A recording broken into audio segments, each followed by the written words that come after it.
Bismillahirrahmanirrahim. Assalamualaikum warahmatullahi wabarakatuh. Alhamdulillah alladzi khalaqal mauta wal hayata liyabluwakum ayyukum ahsanu amala wa huwal azizul ghafur.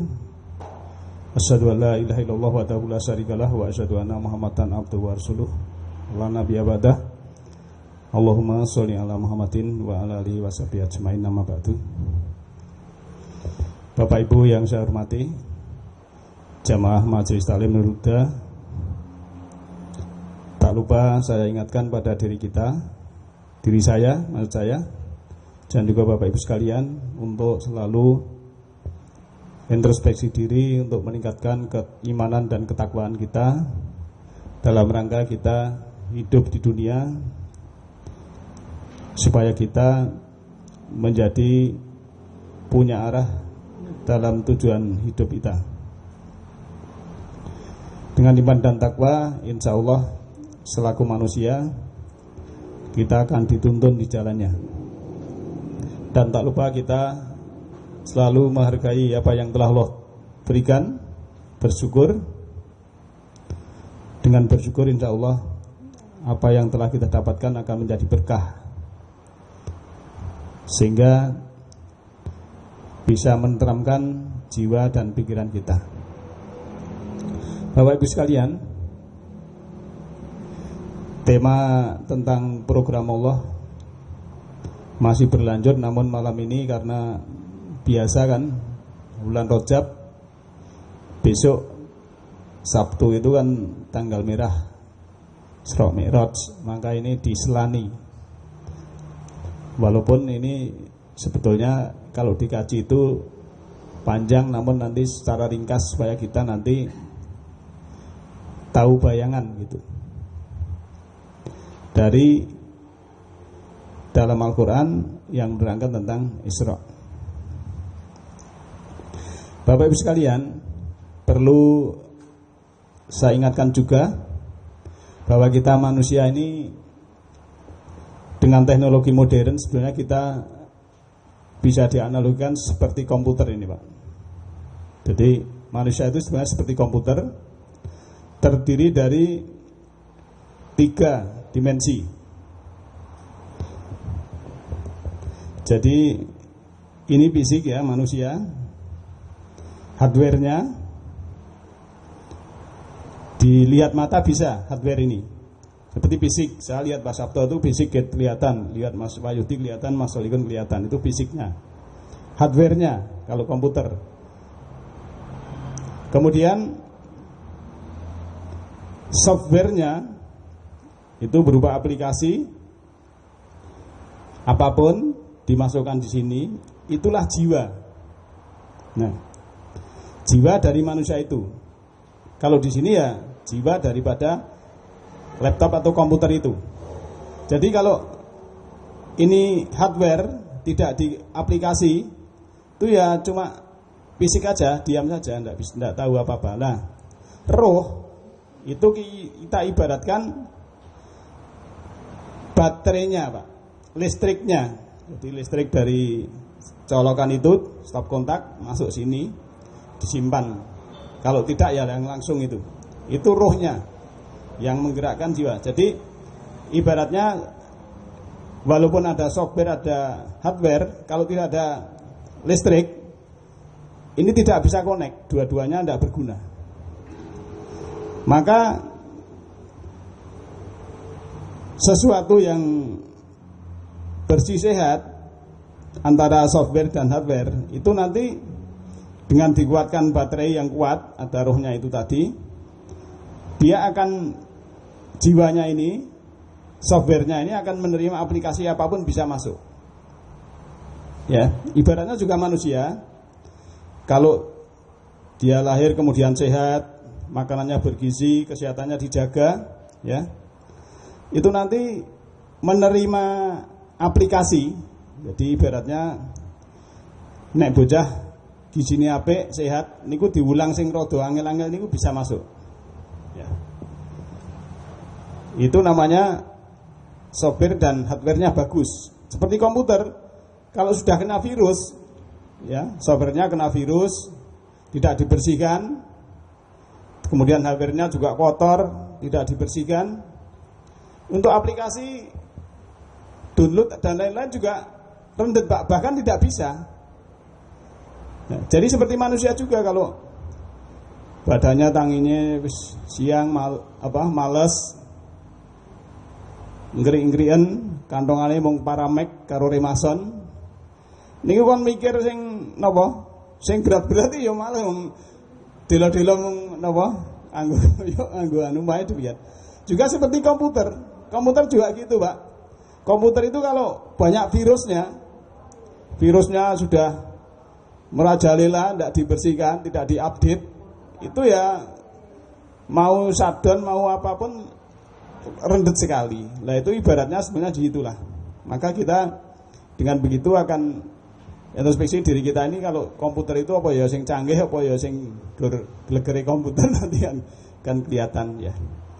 Maka Bapak Ibu sekalian, sebelum ini kita bahas, Bapak Ibu saya suruh buka dulu surah 25, surat Al-Furqan,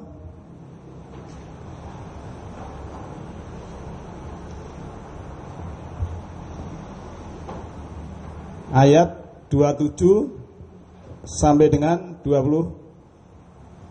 3 ayat dulu nih. A'udzubillahi minasyaitonirrajim.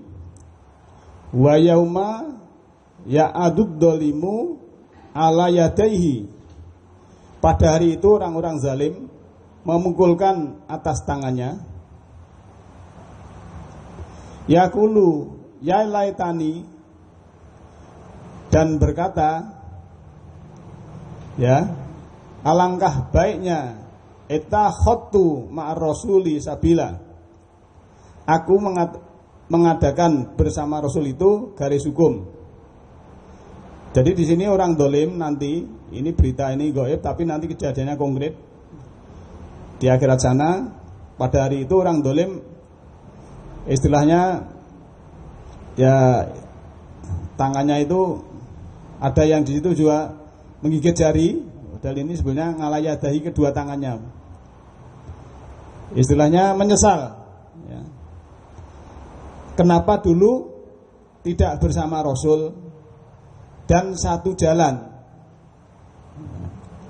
Karena Rasul itu di dalam surat 6153 mengikuti wahyu atau Al-Quran, ya. Itu yang di dalam surat 6153 itu kan kita disuruh mengikuti. Kemudian ayat selanjutnya, dia juga orang zalim tadi juga berkata, ya wailata laitani lam atakhid fulanan khalila. Wahai celaka aku, alangkah baiknya aku tidak mengadakan si fulan sebagai pengatur, atau saya ikuti, mengambil si fulan sebagai teman akrab, si fulan sebagai yang saya ikuti, maksudnya gitu. Kan di sini tadi ada Rasul, kemudian si fulan, ya.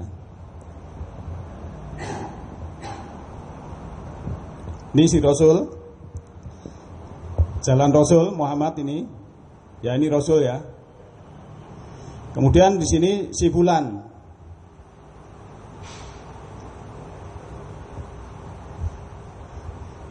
Orang dolim yang tidak mengikuti Rasul menyesal di sana di akhirat, kenapa saya mengikuti fulan? Itu ya.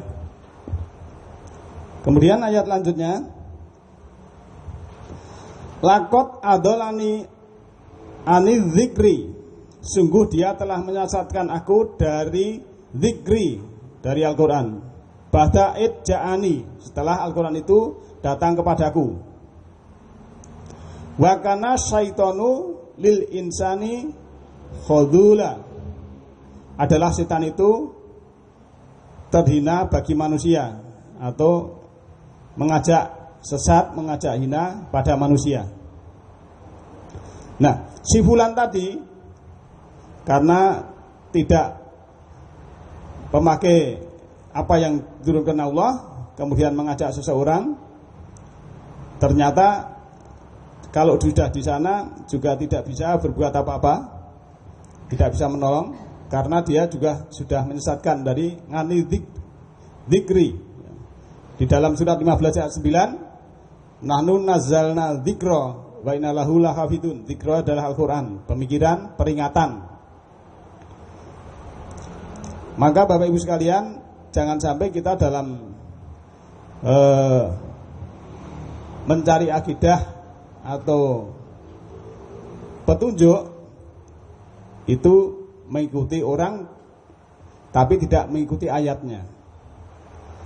Dan jangan sampai kita melihat orangnya tapi yang kita lihat harus ayatnya, dzikrinya itu, ya. Nanti kita akan selamat di sananya, tidak akan menyesal. Karena kalau sudah sampai di sana, nanti di ayat lain juga debat, salah kowe gelem karo aku, kan gitu. Apalagi yang diikuti orangnya sudah meninggal, Pak. Ini lebih parah lagi nanti. Alasannya itu orang pandai. Nah, Allah itu lebih pandai. Yang membuat hidup orang pandai. Nah, ayat Al-Quran itu adalah firman-firman Allah yang dulu disampaikan lesan Nabi Muhammad. Maka di sini jangan sampai kita terjebak dengan perkataan orang yang bisa ini itu orang itu saja, yang lain tidak bisa. Ini nanti akan terjebak. Allah itu memberi ilmu kepada siapa saja. Dalam surat 9 ayat 49. Ibadina, hamba-hamba kami. Al-Ankabut 49. Jadi istilahnya Al-Quran itu di dada orang-orang yang diberi ilmu, siapapun. Nah, Bapak Ibu sekalian, ini sebagai pembuka supaya kita nanti dalam menerima informasi itu mungkin ada yang cerita, kemudian ada yang ayat yang pasti, lah nanti kita seperti apa. Sekarang kita di bulan Rajab, bulan Kurum, yang mana bulan Kurum itu adalah salah satu bulan 4 di mana Nabi Muhammad dimi'rajkan untuk melihat kampung halaman neneknya atau kakeknya. Jadi Nabi Adam yang tadi di sana sini, maka termasuk juga kalau bulan Rajab yang punya uang itu dianjurkan untuk umroh kembali ke kampung halaman, karena nenek kita dulu tempat tinggalnya di sana, di bumi ini adalah di Mekah. Nabi Adam dan istrinya di dalam surat 3 ayat 96-97, manusia pertama yang membangun rumah bangunan itu di sana, dan Nabi Adam dan istrinya. Nah, kemudian di bulan itu kita dianjurkan untuk umroh ataupun lihat kampung halaman. Maka waktu di situ, Pak, di dalam surat 17 ayat 1 ya, surat Isra, ini kita tampilkan dulu ayatnya karena di belakang ya.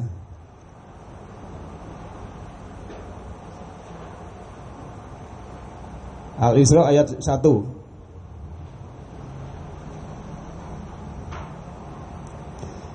Subhanalladzi asra bi abdi lailam minal masjidil harami ilal masjidil aqsa alladzi barakna haulahu linuriyahu min ayatina innahu wasamiul basir.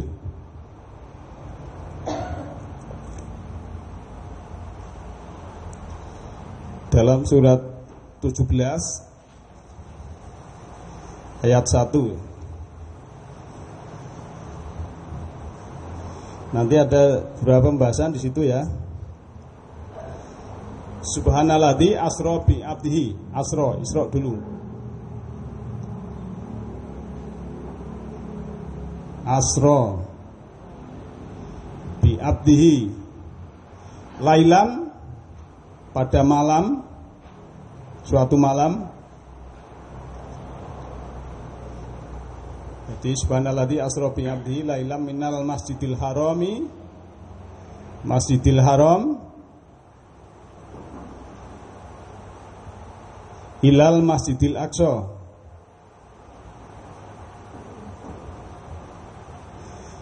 Alladzi baroknahu haulahu, yang diberi barokah di sekitarnya. Linuriyahu, untuk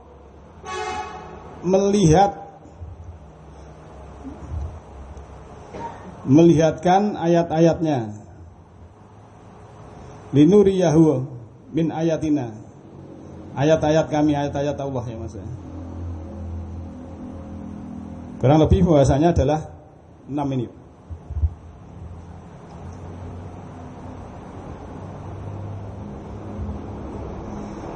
Subhanalladzi, maha suci dia, asra bi abdihi, yang telah memperjalankan hambanya, lailam, pada suatu malam, minal masjidil harami ilal masjidil aqsa, dari masjidil haram Mekah ke masjidil aqsa, atau masjid yang jauh, yang kami berkahi di sekelilingnya. Alladzi barokna haulahu, linuriyahu, agar kami perlihatkan padanya ayat-ayat kami. Innahu as-sami'ul basir, sesungguhnya dia maha mendengar lagi maha melihat. Bapak Ibu sekalian, satu ayat ini sebetulnya kalau kita cermati nanti pembahasannya juga panjang, karena kadang kita mendengarkan ya dari keterangan yang bukan ayat itu bahwa yang diberkahi itu adalah kuburan di Palestina yang dekat di Masjidil Aqsa. Jadi ada keterangan nanti ya, namun ini bukan ayat. Jadi yang diberkahi itu kuburan-kuburan para nabi di Palestina. Padahal di situ hanya kuburan nabi hanya berapa? Kemudian maka di situ bagi orang yang mempercayai para nabi di situ itu banyak berkahnya. Kemudian di situ nabi mau berangkat ke sana itu mengambil berkah. Tapi ini bukan ayat ya. Nanti kita bandingkan. Nah, maka terus dikiaskan kalau di sini kita ya ada seorang yang sudah meninggal, kemudian soleh dan sekali, kemudian kita ke situ minta berkah. Apakah demikian? Nanti kita lihat ya.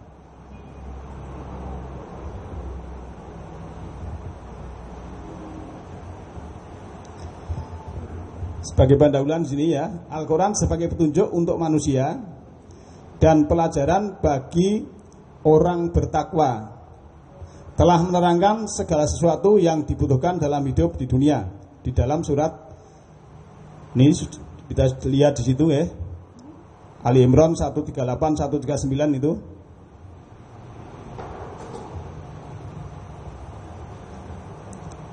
Ditutup ayat 138 itu wa mau'idotil lil mutakin, pelajaran untuk orang yang mutakin.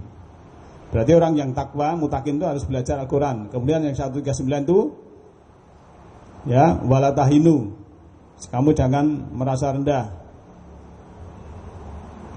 dalam mempelajari Al-Quran itu. Kemudian yang surah 16 ayat 89 itu tibyana likulisai, menerangkan tiap-tiap sesuatu. Kita tampilkan juga ayatnya. Di dalam Ali Imran 138 ada bayanul linnasi wa huda wa mau'idatul lil mutakin. Al-Quran ini adalah bukti atau keterangan bagi seluruh manusia dan petunjuk serta pelajaran bagi orang-orang yang bertakwa. Jadi jelas ya, bayanul linas, terang untuk manusia, wa huda dan petunjuk, kemudian wa mau'idatul lil mutakin, pelajaran untuk orang yang takwa. Berarti kalau orang takwa itu sifatnya melajari petunjuk Al-Quran. Kalau mengaku takwa tapi tidak pernah belajar Al-Quran, itu ya tidak sesuai dengan ayat ini. Karena redaksinya wa mau'idatul lil mutakin, pelajaran untuk orang yang takwa. Ini sering saya ulang-ulang. Kalau mahasiswa itu punya buku, ini pelajaran untuk mahasiswa kedokteran. Yang namanya mahasiswa kedokteran mesti belajar itu. Kalau bukan mahasiswa kedokteran mesti tidak belajar. Umpamanya demikian. Kemudian 139-nya, wala tahinu wala tahzanu wa antum a'launa in kuntum mu'minin. Janganlah kamu bersikap lemah dan janganlah pula kamu bersedih hati, padahal kamulah orang-orang yang paling tinggi. Jadi kalau kita dalam mempelajari Al-Quran ya, sebagai petunjuk, kemudian kita mempelajarinya, kemudian kita menjadi orang yang mutakin, itu jangan bersedih, jangan pula istilahnya lemah dalam belajar itu.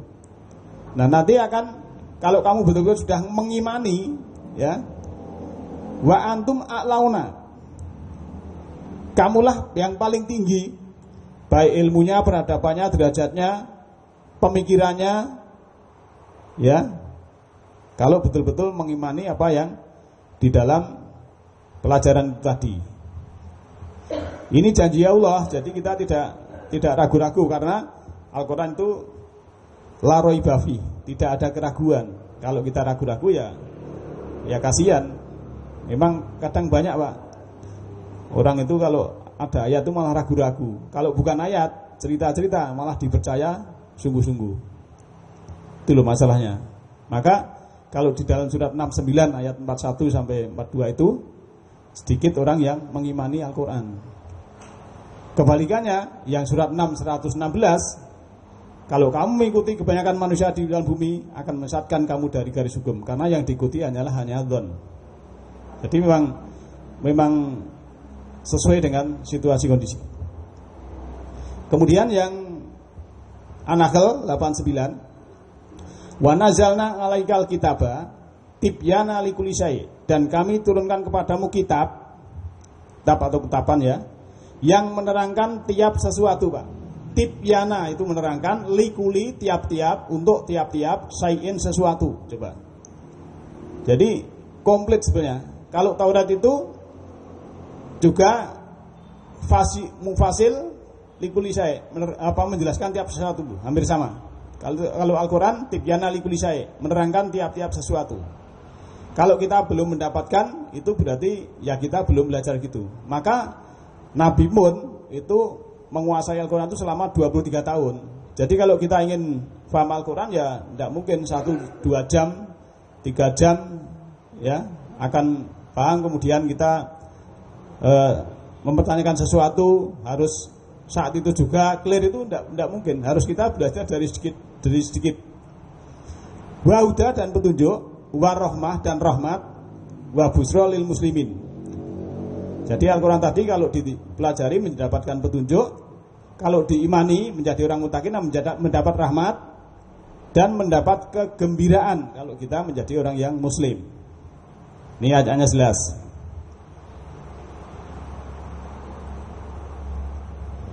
Kemudian Al-Quran menyatakan sejak awalnya Allah menciptakan jin dan manusia hanyalah untuk menyembahnya. Realisasi dari penyembahan kepada Allah telah diajarkan kepada Nabi dan Rasul semenjak manusia pertama dengan cara sholat sebagaimana yang kita lakukan sekarang ini. Dalam surat 51-56 ya, Ad-Dzariyat itu, wa ma khalaqtul jinna wal insa liya'budun. Tidaklah kami menciptakan jin dan manusia hanyalah untuk beribadah. Jadi makhluk hidup ini Pak, yang punya tugas ibadah itu hanya 2, kita dan jin. Yang lainnya itu tidak. Wanano penak sing dadi ora wae ya, monggo. Ya. Maka di dalam surat 7179 itu orang yang tidak menggunakan pendengaran, tidak menggunakan penglihatannya dan hatinya, itu seperti kal-an'am, seperti binatang ternak. Balhum adolu, bahkan mereka lebih sesat karena tidak mau menggunakan. Harusnya kita gunakan, karena perangkat tadi yang hardware dan software yang sudah hebat harus kita isi dengan aplikasi-aplikasi. Ya, aplikasi itu ada iman, ada ketakwaan, ada ilmu, ada dan lain-lain, yang semuanya adalah menguatkan jiwanya itu. Ya. Kemudian di dalam surat 2 ayat 213 ya, biasanya kan Bapak Ibu kan kalau dulu sekolah pelajaran itu Nabi dan Rasul itu bedanya, kalau Nabi dapat wahyu untuk sendiri ya, nek Rasul untuk umatnya kan begitu. Nah, ayatnya seperti apa kita lihat.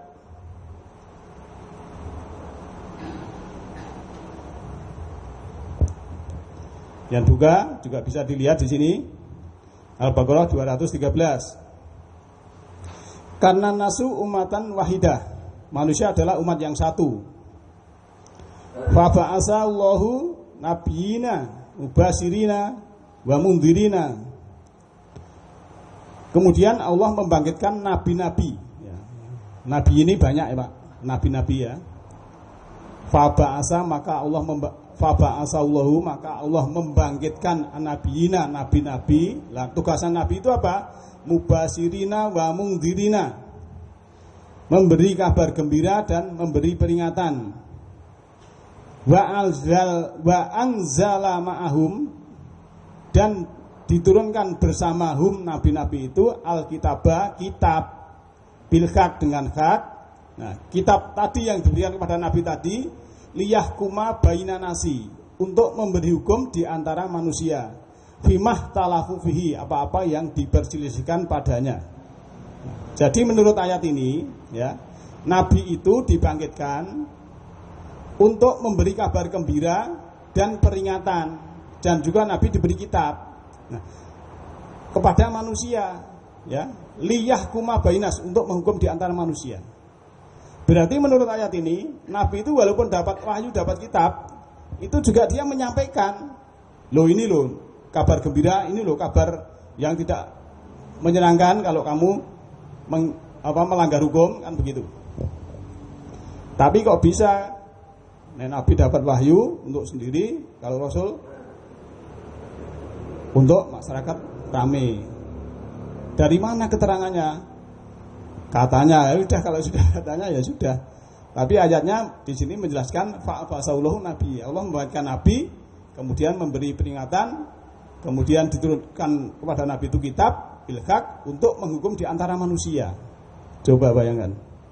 Tapi kalau kita tidak cermat Pak, ayat ini hanya kita baca kemudian kita tidak pahami, tidak cermat, nanti ya itu nanti anaknya tekon ya, Bu, mulai sekolah ada soal, bedanya nabi dan rasul apa Bu? Terangkan itu. Padahal secara bahasa rasul itu adalah utusan, arsala yursilu rasulan. Kalau nabi itu dari kata naba, yunabiu, nabaan, nabiun, pengkhabar. Maka ada surat naba, itu surat pengkabar. Jadi seorang rasul utusan itu memberi kabar. Maka Muhammad waktu 0 sampai 40 itu namanya Muhammad. Tapi setelah 40 sampai 63 namanya nabi dan rasul, titelnya sudah itu. Karena mendapat 30 juz itu. Sebelumnya juga tidak tahu iman, tidak tahu kitab, menurut surat 42 ayat 52. Kemudian Bapak Ibu sekalian, yang berhubungan dengan ini kita teruskan ya. Tadi sampai fimah talafu fihi. Wa mah talafu fihi ilal ladina utu hu mim ba'di ma ja'at humul bayinat, bagi yang bainahum. Dan tiadalah yang bersisih tentangnya kecuali orang-orang yang didatangi sesudah sampai pada mereka keterangan sebab kekerasan di antara mereka, atau juga bisa iri, kedengkian di antara mereka, bagi yang bainahum. Fahadaullahul ladina amanu limah talafu fihi minal haqi biidnihi. Lalu Allah menunjuki orang-orang yang beriman bagi apa yang mereka perselisihkan dari hal yang hak dengan izinnya. Wallahu yahdi mayyasha'u ila siratim mustaqim. Dan Allah menunjuki siapa yang dikehendaki kepada tuntunan yang kokoh. Jadi ayat ini menerangkan bahwa dulu sebetulnya manusia itu umatan wahidah dan dibangkitkan seorang nabi. Nabi kan banyak Pak. Nabi di sini ada jamak ya.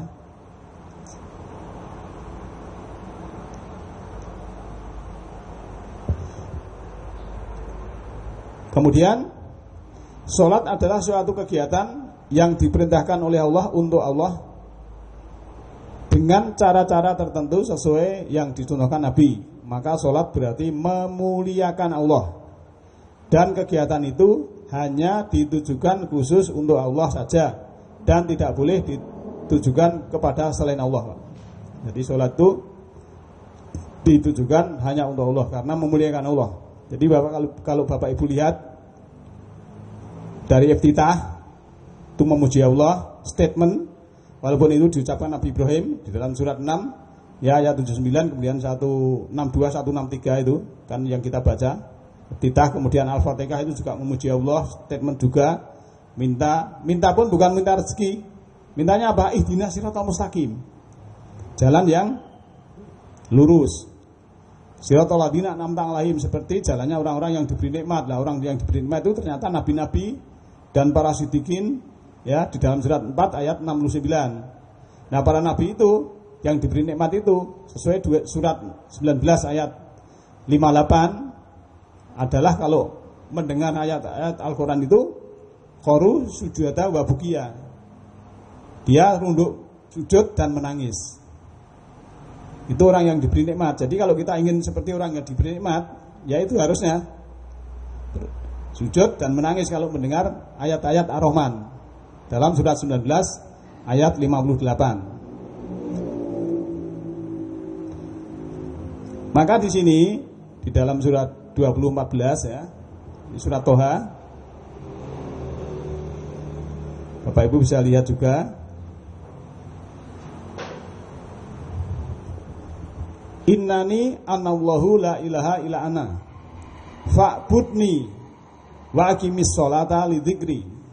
Sesungguhnya aku ini adalah Allah, tidak ada Tuhan yang hak selain aku. Maka sembahlah aku dan tegakkanlah sholat untuk mengingat aku. Ya, ini dalam pelajaran kemarin tema sholat khusyuk juga keluar ayat ini. Dan di sini memang sholat itu adalah untuk zikir. Wa aqimis sholata li dzikri. Di ayat lain kalau kita zikir itu suruh yang banyak. Namun sok kebalikan, zikire sedilit, dungane sing dawa.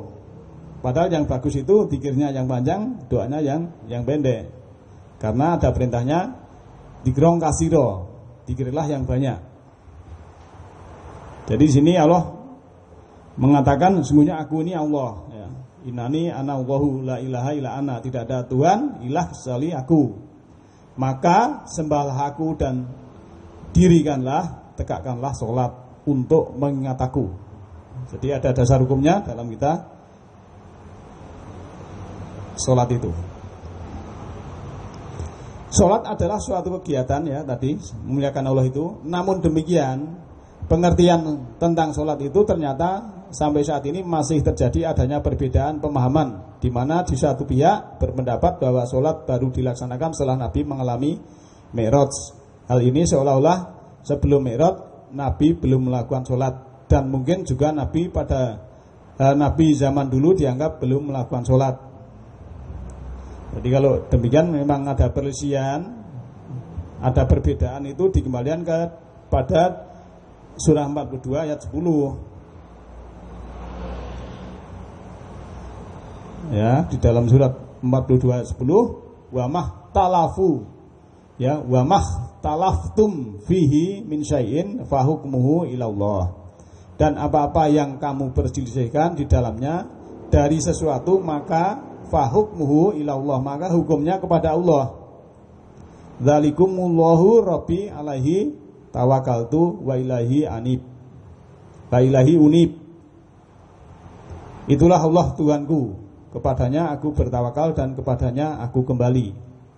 Jadi istilah ikhtilaf Pak, wa mahtalaftum ya, wa mahtalaftum, dan apa-apa yang ikhtilaf, yang berselisih fihi di dalam masalah min syai'in dari sesuatu apapun, fa hukmuhu ilallah, maka hukumnya ilallah kepada Allah. Ini dulu yang menyatakan lisan Nabi Muhammad. Jadi jangan fa hukmuhu ila fulan, jangan, tapi ilallah. Ayatnya demikian, dan ini dipakai oleh Nabi Muhammad. Sekarang permasalahannya, apakah sholat baru dilaksanakan setelah Nabi Muhammad Mi'raj? Kemudian bagaimana Al-Quran menerangkan peristiwa Isra Mi'raj?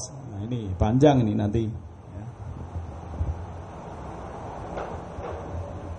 Bapak Ibu sekalian, Mungkin rada rumit ya. Bingung. Pripun coba komentare Mbok Meno.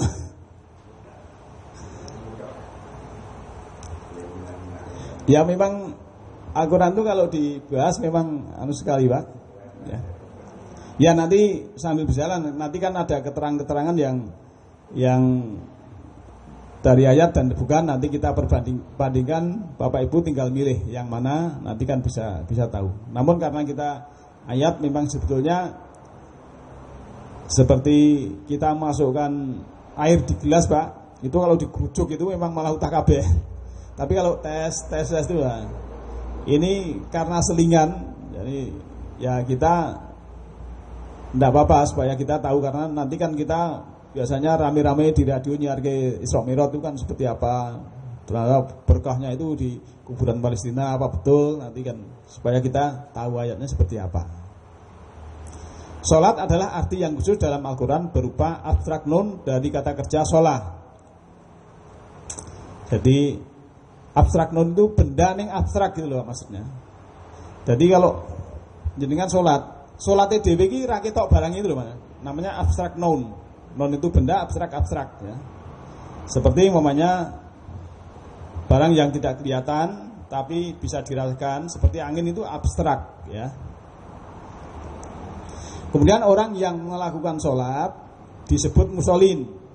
Tercantum dalam surat ini Al-Ma'arij ayat 22, Mudhatsir 74 dan 73, surat Mudhatsir ayat 43, surat Al-Ma'un ayat 107. Ayat 4 ya. Sedangkan tempat untuk melakukan sholat disebut musola, tercantum pada Al-Baqarah 125. Nah di dalam Quran banyak sekali ayat yang menyebutkan kata sholat Pak. Ini saya kutip di dalam kitab Al-Mu'jamul Faros.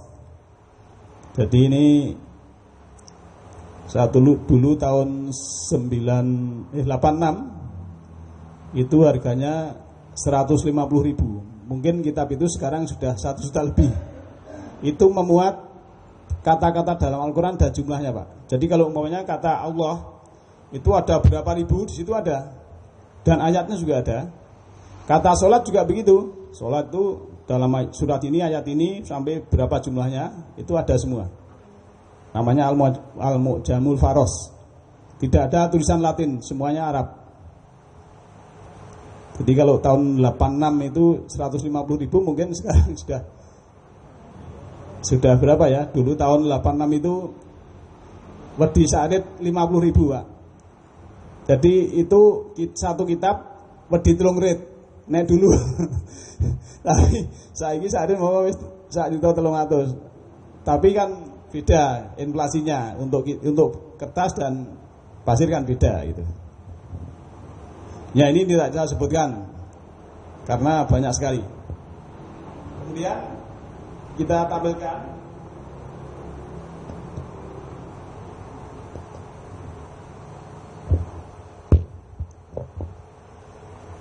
untuk bahan pemikiran berikut ini ya, kita sampaikan hadis tentang Isra Mi'raj tulisan M. Romli El Farinjani, penerbit buku Islam Rahmatan Pustaka Azam halaman 9 dan seterusnya Pak.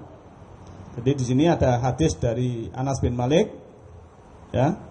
Anas bin Malik telah meriwayatkan hadis Isra Mi'raj ini ke dalam beberapa versi dengan sanad yang berbeda dari para sahabatnya. Di antaranya adalah 1 Az-Zuhri radhiyallahu anhu meriwayatkan dari Abi Dzar radhiyallahu anhu.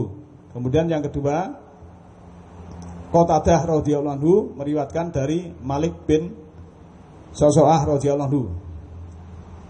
Mas Wahyudi kelihatan dari situ Mas. Nek kelihatan tak suruh baca.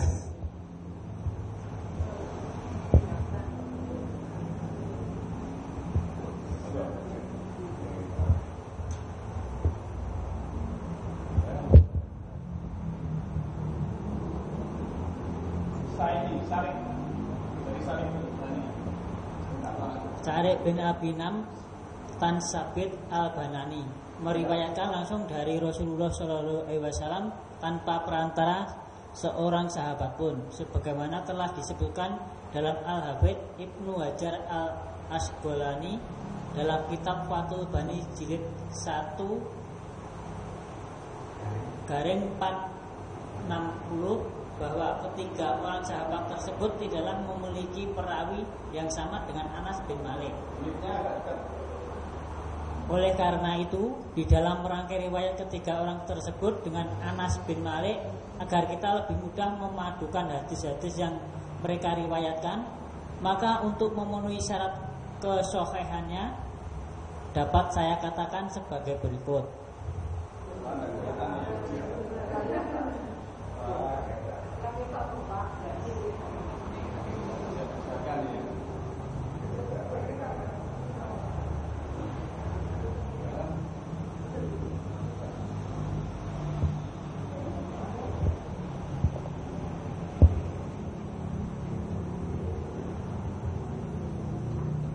Ya, coba pelan-pelan saya baca nih. Di kacamata saya sudah hampir 10 tahun tidak ganti ya. Tidak apa-apa. Dari Anas, ia berkata bahwa Abu Dzar pernah bercerita bahwa Rasulullah SAW bersabda, atap rumahku yang ada di Mekah telah dibuka, lalu malaikat Jibril turun dan membedah dadaku. Kemudian Jibril membasuhnya dengan air zam-zam sambil membawa wadah yang terbuat dari emas dan penuh berisi nilai hikmah dan keimanan. Setelah itu Jibril mengosongkan dadaku dan mengisinya dengan hikmah dan keimanan, lantas Jibril menutupnya kembali. Jibril lalu menggandeng tanganku dan mengajakku bermi'raj melakukan perjalanan menuju lapisan langit pertama. Ketika kami sampai di sana, Jibril berkata kepada penjaga langit itu, "Bukalah." Lalu penjaga langit itu bertanya, "Siapa ini?" Jibril menjawab, "Aku Jibril." Ia bertanya kembali, "Apakah kamu bersama seseorang?" Jibril menjawab, "Iya, aku bersama Muhammad sallallahu alaihi wasallam." Padahal nek Jibril itu kan naik turun tuh, tekon. Lucu ya? Ya, tidak apa-apa. "Aku bersama Muhammad." Ia bertanya kembali, "Apakah kalian diutus untuk menghadapnya?" Jibril menjawab, "Ya." Maka penjaga itu pun membukakan pintu langit sop pertama. Tiba-tiba Rasulullah SAW dan Jibril melihat seorang laki-laki yang sedang duduk. Adapun di sebelah kanan laki-laki itu terdapat sekelompok massa dan di sebelah kirinya terdapat sekelompok massa pula. Ketika laki-laki itu melihat ke arah kanan, maka laki-laki itu tertawa. Ketika melihat ke arah kiri, maka ia pun menangis. Selanjutnya laki-laki itu berkata, "Selamat datang wahai Nabi yang soleh dan putra yang soleh." Rasulullah bertanya kepadanya, "Jibril, siapakah orang ini?" Jibril menjawab, "Ini adalah Nabi Adam alaihissalam." Sedang kelompok massa yang di sebelah kiri dan kanan adalah hembusan nafas anak keturunannya. Apapun mereka, yang golongan kanan adalah ahli surga dan golongan kiri adalah ahli neraka. Maka ketika beliau melihat ke arah kanan, beliau langsung tertawa, dan jika melihat ke arah kiri, beliau langsung menangis. Selanjutnya kami naik ke langit lapis kedua. Jibril lalu berkata seperti pada lapis pertama dan seterusnya. Anas menceritakan bahwasanya Rasulullah SAW dalam mi'rajnya bertemu dengan Nabi Adam, Idris, Musa, Isa, dan Nabiullah Ibrahim alaihissalam. Anas tidak menyebutkan satu persatu tempat bertemunya mereka, kecuali Nabi Adam alaihissalam pada langit pertama dan Nabi Ibrahim alaihissalam pada langit ketujuh. Anas menceritakan bahwa ketika Jibril melakukan perjalanan bersama Nabi SAW, dalam riwayat Muslim disebutkan bersama Rasulullah. Mereka bertemu dengan Nabi Idris alaihissalam. Beliau menyambut, "Selamat datang wahai Nabi yang soleh dan saudaraku yang soleh." Nabi bertanya, "Siapa ini?" Jibril menjawab, "Ini adalah Idris alaihissalam." Dan selanjutnya diceritakan Nabi bertemu Musa, bertemu Isa, dan bertemu dengan Ibrahim alaihissalam, dan mereka menyambut dengan hal yang sama. Ibnu Syihab berkata, Ibnu Hazm bercerita kepadaku bahwa sungguhnya Ibnu Abbas dan Abu Habah Al-Ansori berkata bahwasanya Rasulullah SAW bersabda, "Selanjutnya kami bermi'raj lagi pada suatu tempat di mana aku bisa mendengar dengan jelas bunyi goresan pena. Ibnu Hazm dan Anas bin Malik berkata bahwasanya Rasulullah Shallallahu Alaihi Wasallam bersabda, maka Allah mewajibkan kepada umatku 50 kali sholat. Imam Muslim meriwayatkan, kemudian aku kembali. Sedangkan menurut Imam Bukhari, kemudian aku menghadap konsultasi kepada Tuhanku. Kemudian selanjutnya Allah berkenan mengabulkan dispensasi atau keringanan, maka dibebaskanlah separuhnya. Imam Muslim berkata, aku Nabi SAW lalu kembali menghadap Nabi Musa alaihissalam, dan aku katakan padanya bahwa Allah berkenan membebaskan separuhnya. Kemudian beliau berkata kepadaku, kembalilah engkau menghadap Tuhanmu, karena sungguhnya umatmu tidak akan mampu melaksanakannya. Lantas aku kembali menghadap dan minta dispensasi, maka Allah membebaskan separuh lagi. Setelah itu aku kembali menghadap Nabi Musa alaihissalam.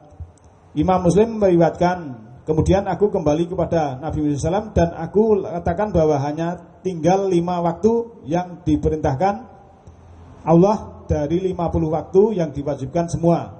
Allah tidak akan merubah lagi firman-Nya untukku.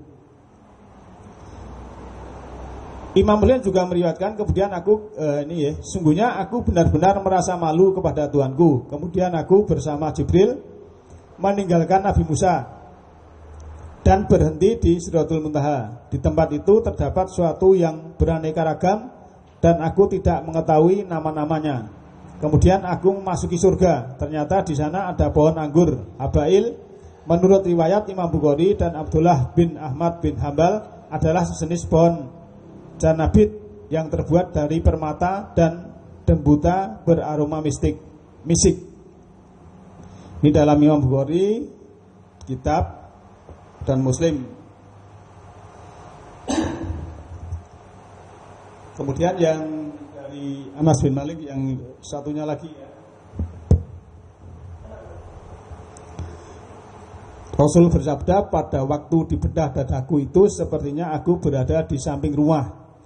Menurut Imam Ahmad bin Hambal, di samping Ka'bah. Adapun menurut riwayat Imam Ahmad bin Hambal yang lain, di dalam reruntuhan bangunan. Barangkali Qatadah juga menyebutkan di atas bongkahan batu sampai terlentang, sebagaimana seperti yang diriwayatkan Imam Ahmad bin Hambal dan Bukhari, yaitu antara sadar dan tidak sadar. Lalu datang salah satu dari ketiga orang, Jibril mendatangiku dengan membawa wadah yang terbuat dari emas dan penuh berisi hikmah dan keimanan. Kemudian Jibril membedah dan menumpahkan semua kotoran yang dalam perutku. Lantas dia membasuh hatiku dengan air Zam-Zam dan memenuhi dengan hikmah dan keimanan. Setelah itu Jibril menjahit dan mengembalikan keadaan perutku seperti semula. Kemudian aku diajak menaiki hewan yang bukan seperti kuda dan lebih besar daripada himar, keledai. Rasulullah SAW melanjutkan ceritanya. Setelah itu ada seorang bertanya, apakah itu yang dinamakan buruk, wahai Abu Hamzah? Beliau menjawab, betul. Imam Ahmad dan Bukhari menceritakan bahwasanya Rasulullah SAW bersabda, kecepatan kendaraan buruk itu adalah sekejap mata dan dengan buruk itulah aku dibawa. Ibnu Jarir meriwayatkan, setelah itu kami bergegas menuju Baitul Maqdis, Masjidil Aqsa. Di sana menunaikan sholat berjamaah bersama para nabi dan rasul. Dan aku menjadi imam. Nah, ini mah lucu lagi, wong kondone rono arep menyambut perintah sholat kok iki wis ngimami sholat. Ya, kita lihat aja nanti. Kemudian aku bersama Jibril bergegas menuju lapisan langit pertama. Penjaga langit itu bertanya, siapa ini? Jibril menjawab, saya Jibril.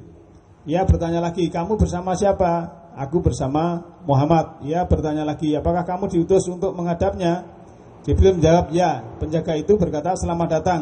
Kalian adalah sebaik-baik orang yang telah ditunggu-tunggu dan kalian telah tiba. Setelah penjaga langit membuka pintu, lalu aku mendatangi Nabi Adam alaihissalam. Ini adalah bapakmu, maka ucapkanlah salam. Lalu aku mengucapkan salam padanya dan beliau menjawab salamku sambil berkata, selamat datang wahai anakku dan nabiku. Dan seterusnya berangkat ke langit kedua. Di sana seperti yang dilakukan di langit pertama. Di sana bertemu Yahya, Isa. Selanjutnya langit ketiga bertemu Yusuf. Di langit keempat bertemu Idris. Di langit kelima bertemu Harun. Dan di langit keenam bertemu Nabi Musa. Dan setelah sampai langit ketujuh bertemu Nabi Ibrahim. Setelah itu aku diangkat menuju Al-Bait Al-Ma'mur. Ketika sampai di sana aku bertanya kepada malaikat Jibril, tempat ini apa? Ini namanya. Jibril menjawab, ini adalah Baitul Ma'mur. Di tempat ini sebanyak 70.000 malaikat setiap hari menunaikan sholat. Jika mereka sudah keluar, maka tak satupun di antara mereka yang kembali ke tempat itu. Rasulullah bersabda, aku disodori beberapa wadah. Satu di antaranya berisi arak, sedang yang lainnya berisi madu dan susu. Lalu setelah itu aku diangkat ke Sidratul, mengambil dan meminum dari wadah yang berisi susu. Lalu Nabi Ibrahim AS berkata, ini adalah fitrah yang diberikan kepadamu dan umatmu. Setelah itu aku diangkat ke Sidratul Muntaha. Tempat itu tampak seperti batang pohon anggur yang menjulang dari muka bumi dan mempunyai daun yang menyerupai telinga gajah. Inilah Sidratul Muntaha. Adapun di dasar tempat tersebut terdapat 4 sungai, 2 di antaranya di dalam, sedang 2 yang lain di luar. Lantas aku bertanya pada Jibril, apa maksudnya dari semua ini ya Jibril? Jibril menjawab, adapun yang di dalam itu tempatnya adalah di surga, sedangkan 2 yang di luar itu adalah sungai Efrat dan sungai Nil. Wah, di sana juga naik sungai Nil, baik. Rasulullah bersabda, kemudian aku diwajibkan menunaikan 50 kali sholat setiap hari. Kemudian aku kembali pada saat itu, aku bertemu dengan Nabi Musa, berkata, aku lebih banyak tahu dari kamu, sesungguhnya umatmu tidak mampu menunaikan hal itu. Oleh karena itu kembalilah kepada Tuhanmu dan mintalah dispensasi. Kewajiban tersebut menjadi 40. Setelah itu aku kembali dan menemui Nabi Musa. Beliau bertanya, apa yang kamu peroleh? Aku menjawab, Allah memperingankan menjadi 40. Lantas Nabi Musa alaihissalam berkata kepadaku seperti semula. Begitu seterusnya mundar mandir. Nabi Muhammad alaihissalam minta potongan atas saran Nabi Musa, yang akhirnya diperingan tinggal 5 kali. Namun demikian Nabi Musa masih menyarankan untuk minta dispensasi. Nabi Muhammad SAW merasa malu karena sudah banyak keringanan yang diberikan. Ini Imam Ahmad. Wah, ini pembahasannya panjang, Mbak.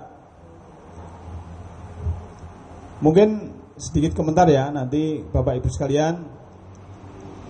Ini kan riwayat yang satu, itu kan Jibril lewat genteng, kemudian di belah dadanya, kemudian naik hewan.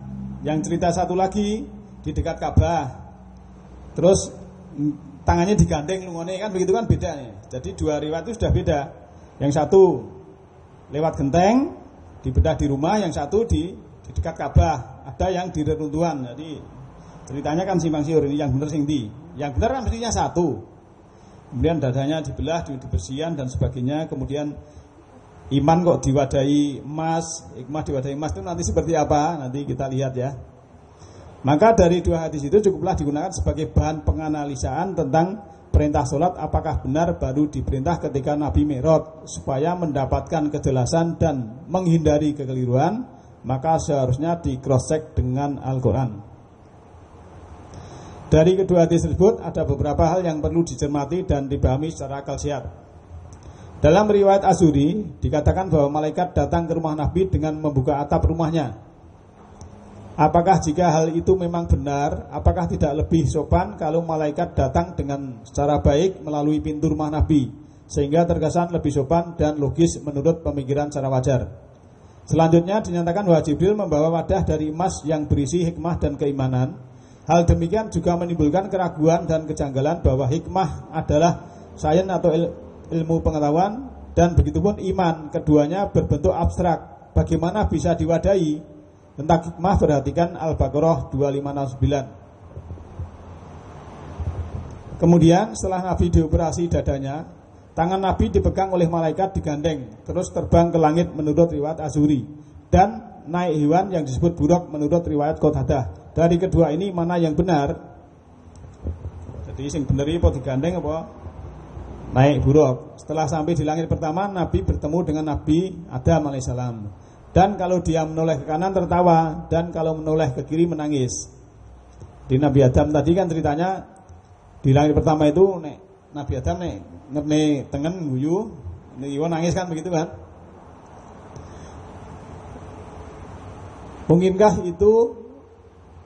Mungkinkah orang bisa melakukan yang demikian itu? Lalu Adam yang manakah yang bertemu dengan Muhammad itu? Padahal semua Rasul waktu itu sudah meninggal. Maka Adam rohnya saja atau berikut jasadnya. Periksa surat Isra ayat 85 dan Ali Imran 3 surat 3 ayat 144 ya. Jadi Ali Imran yang 1785 ini tentang roh, Pak. Jadi kulli ruhu min amri rabbi ya.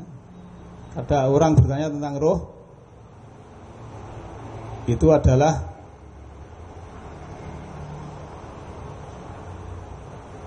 urusan Allah.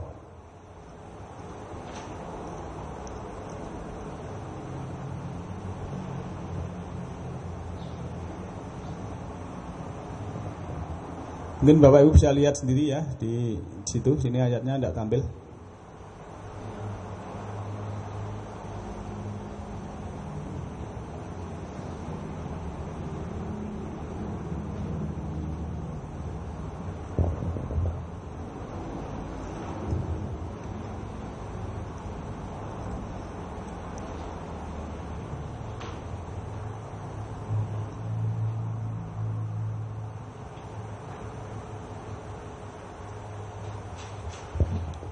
Saya ulang. Kemudian setelah suatu tempat Sidratul Muntaha diperintah sholat 50 kali. Nabi Muhammad minta dispensasi dan pertimbangannya selalu kepada Nabi Musa. Padahal di sana dinyatakan Nabi Ibrahim AS kakeknya juga ada. Nabi Musa adalah nabinya orang Yahudi menurut versi agama Yahudi. Seolah-olah Musa lebih pandai dari Muhammad. Periksa surah Al-Baqarah 136 285. Setelah surat Imran ayat 84 bahwa Allah tidak pernah membedakan antara Rasul dan Nabi. Di sini nampak seolah Nabi Muhammad didikte oleh Nabi Musa. Semua itu bertentangan dengan surat Al-An'am 115 dan Ahzab 62 dan surat Fatah ayat 23. Sebelum berangkat ke Mi'raj, Nabi Muhammad dinyatakan mampir dulu ke Palestina, tempatnya orang Yahudi juga, dan di sana melakukan sholat berjamaah dengan para nabi dan Rasul, dan Nabi Muhammad SAW menjadi imam. Sholat apakah yang dilakukan itu? Padahal katanya keberangkatan Nabi itu dalam rangka menerima perintah sholat. Padahal dalam Al-Quran dinyatakan bahwa Nabi Muhammad SAW adalah merupakan Nabi penutup. Siapa pula Nabi selain Muhammad yang bersama-sama sholat itu ya. Bapak Ibu sekalian, sebetulnya walaupun penjelasan percaya di dalam riwayat tadi, ya saya persilahkan karena ini untuk mengkritisi ya, untuk membandingkan. Kalau namanya tadi manusia itu terdiri dari roh, jiwa dan jasmani. Yang namanya kalau orang meninggal ya, nanti kalau kita mengenal program Allah tentang mati ya, dalam surat 39 ayat 42 itu kan orang kalau mati ya itu kesadaran jiwanya di tangan Allah, tidak dikembalikan. Tapi kalau orang tidur dikembalikan sampai waktu tertentu. Nah, ini sebetulnya para nabi itu rohnya itu sebenarnya kalau kita menurut Al-Quran itu sudah istilahnya dengan jasad itu sudah bisa. Dan namanya yang sudah roh itu tidak ada kewajiban untuk sholat.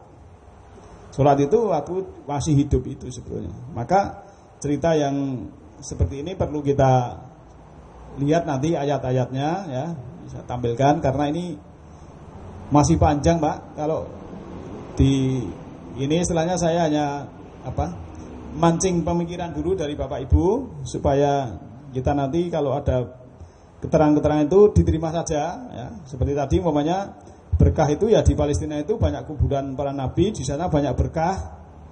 Seperti di situ tadi. Ini nanti kan perjalanan dari Isra pada waktu malam, Masjidil Haram, Masjidil Aqsa diberkahi. Yang diberkahi itu sebetulnya waktu Nabi ke sana itu dilingkupi berkah supaya tidak kena meteor, tidak kena ini itu dan sebagainya menurut ilmu astronomi. Tapi dalam cerita tadi ada yang lain lagi bahwa berkah itu adalah kuburan di Palestina. Lah itu monggo nanti kita yang percaya yang mana. Namun ini kan kita selani karena